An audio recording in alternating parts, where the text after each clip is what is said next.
जैसा कि आप देख पा रहे होंगे, ये जो क्वेश्चन पेपर है ये 2021 में हुआ था, सितंबर वाला है।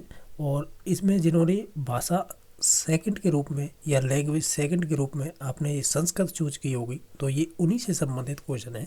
अब देख लेते हैं इसमें किस प्रकार के क्वेश्चन बने हैं। जैसे 61 नंबर क्वेश्चन पूछा था, जैसा देख पा रहे होंगे, मुझे फल अच्छा लगता है इति वाक्यस्य संस्कृत अनुवादम कुरुता, यानी इसका संस्कृत में अनुवाद कीजिए।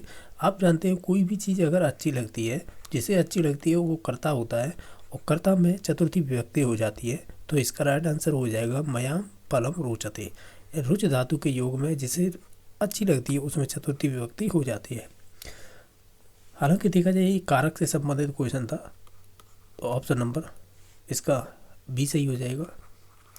नेक्स्ट क्वेश्चन नंबर 62 है, ऋतु सा नाम दंता, यानी ये संस्कृत के उच्चारण स्थान से संबंधित कुछ सूत्र है। तो इसका राइट आंसर ए सही हो जाएगा। यानी जो ल है वो त वर्ग, और ये वाला ल और स, उनका उच्चारण स्थान क्या हुआ, तंत होता है। तो ऑप्शन नंबर इसका ए सही हो जाएगा, यानी एक नंबर ऑप्शन इसका, या ए बोल सकते हैं, वो सही हो जाएगा।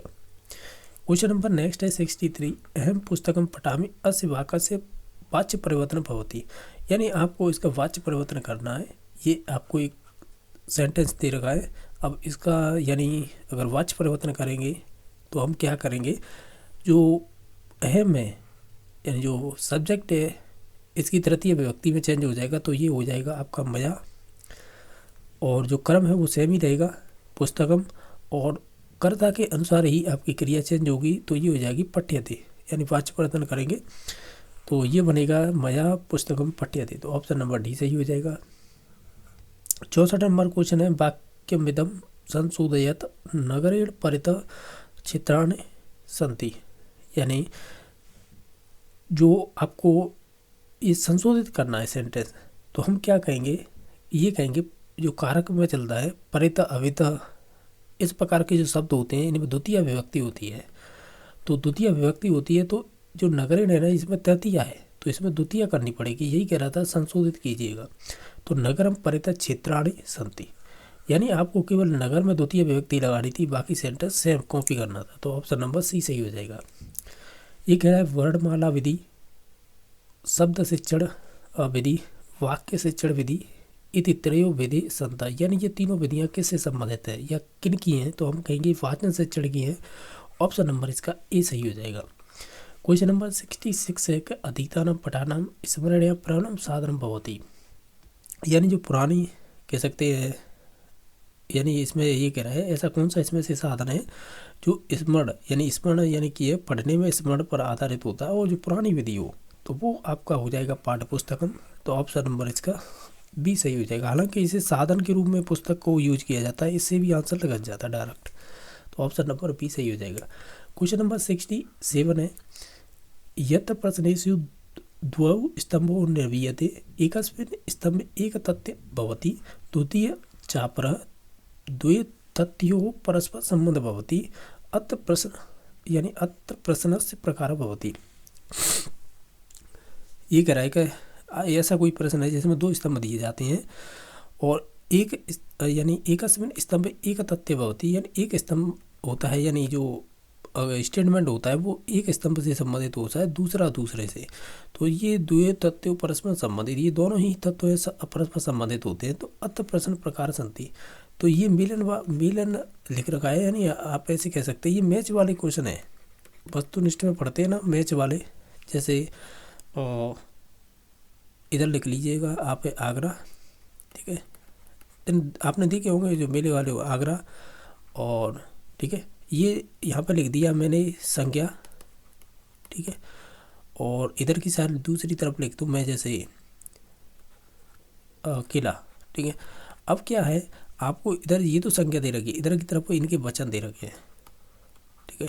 अब आपको मिलाना है, जैसे आगरा है यहाँ पे क्या है, जैसे मैंने लिखा है यहाँ पे एक वचन, ठीक है, और किला भी अपने आप में ही एक ही वचन है, लेकिन यहाँ पे मुझे केले का देने दीजिए बहुवचन, जिससे कि ऑप्शन बन जाए मिलान करने के लिए, ठीक है।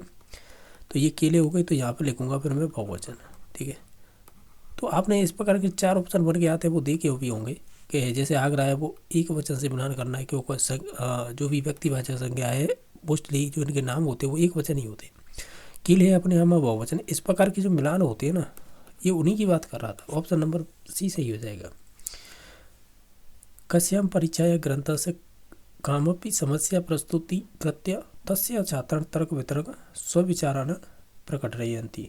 यानी ये कह रहा है ऐसी कौन सी परीक्षा है जो ग्रंथ से संबंधित, जिसमें समस्या पहले प्रस्तुत की जाती है, फिर छात्र तर्क वितर्क करते हैं और स्वविचार करते हैं। इस प्रकार की ये कौन सी परीक्षा होगी? हम कहेंगे इसे शास्त्रार्थ परीक्षा होगी, यानी ऑप्शन नंबर ए सही हो जाएगा। क्वेश्चन नंबर 69 है, ये कह रहा है कि प्राचीन विधिना शिक्षा प्रारंभ कस्यात् परम भवति स्म। यानी जो प्राचीन विधि जो शिक्षा प्रारंभ की जाती थी तो वो किस प्रकार थी? तो हम कहेंगे उपनयन संस्कारात्, यानी उपनयन संस्कारात् होती थी। तो ऑप्शन नंबर डी सही हो जाएगा। क्वेश्चन नंबर नेक्स्ट है कि या भाषा अध्यापनीय तस्य माध्यमेन बोधनीयं भवति अत्र क भाषण शिक्षण विधि प्रयुक्त भवति। ये कह रहा है ऐसी कौन सी विधि है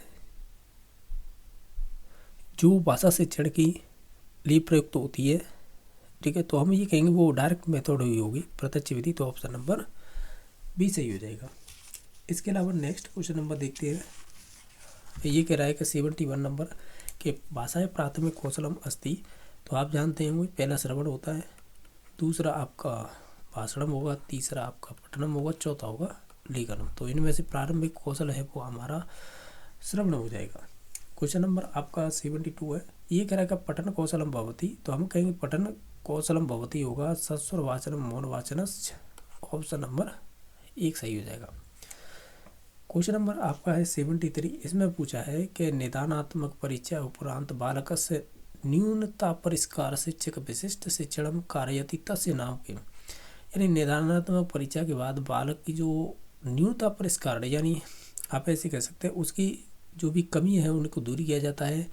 शिक्षक विशिष्ट शिक्षण कारयति, यानी ये जो विशिष्ट कार्य किया जाता है तस्य नाम किम। तो हम ये कहेंगे उपचारात्मक शिक्षण हो जाएगा। तो ऑप्शन नंबर सी सही हो जाएगा। क्वेश्चन नंबर 74 है कि बालक से मूल्यांकन भवति। तो हम कहेंगे बालक का जो मूल्यांकन होगा तो हम उसे कहेंगे एक तरह से सतत होता है। तो ऑप्शन नंबर डी सही हो जाएगा। नेक्स्ट आपको एक गद्यांश दे रखा है, यानी अपघटित गद्यांश।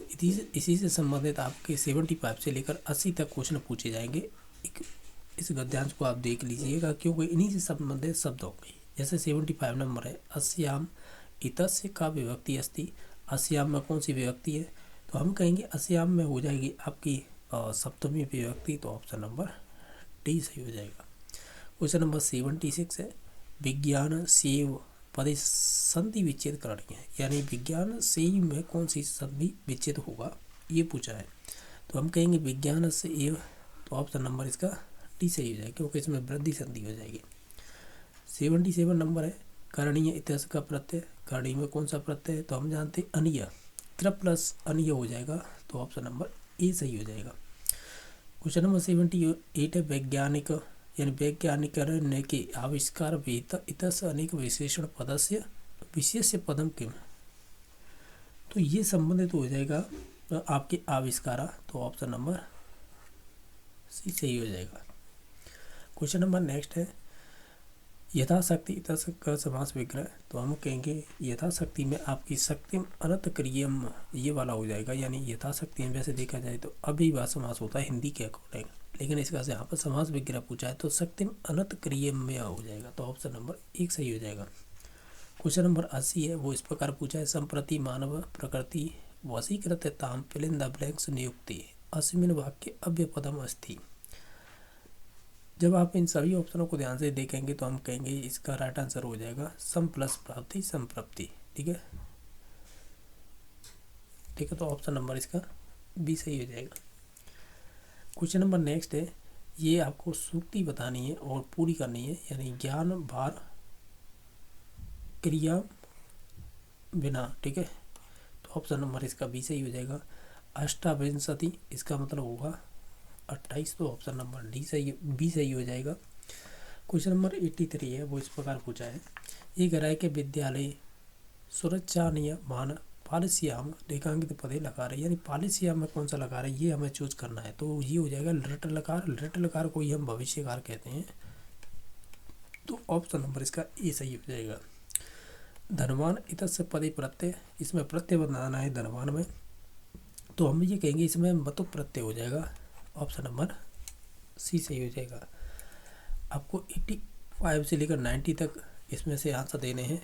ये आपको एक पद्यांश दे रखा है अपघटित, ठीक है। तो ये पद्यांश है। पहली बात तो ये है कि इनसी से संबंधित शब्द दिए जाएंगे, जैसे व्रत दानयज्ञ इतस का समास अस्ति, इसे यानी व्रत दानयज्ञ में कौन सा समास है। अगर आप देखेंगे तो इसमें द्वंद्व हो जाएगा, ठीक है। तो ऑप्शन नंबर इसका बी सही हो जाएगा। क्वेश्चन नंबर 84 है तद्यन इतस का संधि अस्ति, यानी इसमें कौन सी संधि है ये बताना है। तो इसमें हो जाएगी आपकी व्यंजन संधि। क्वेश्चन नंबर नेक्स्ट है प्रश्न अत्र क प्रत्यय प्रयुक्त, यानी इसमें कौन सा प्रत्यय प्रयुक्त हुआ। तो इत हो जाएगा। ऑप्शन नंबर ए सही हो जाएगा। भवता इतस का विभक्ति, भवता में कौन सी विभक्ति है। तो हम ये कहेंगे इसमें तृतीय एक वचन हो जाएगा। नाम इतस का लिंगम, नाम कौन सा लिंग है। तो हम कहेंगे ये नपुंसक लिंग हो जाएगा। और बाकी 90 नंबर क्वेश्चन था उपयुक्त पद्यांश से प्रयुक्त छंदस नाम। जो उपयुक्त जो पद्यांश दे रखा था उसमें छंद कौन सा है, तो वो हो जाएगा इंद्रवज्जा। तो ऑप्शन नंबर बी सही हो जाएगा।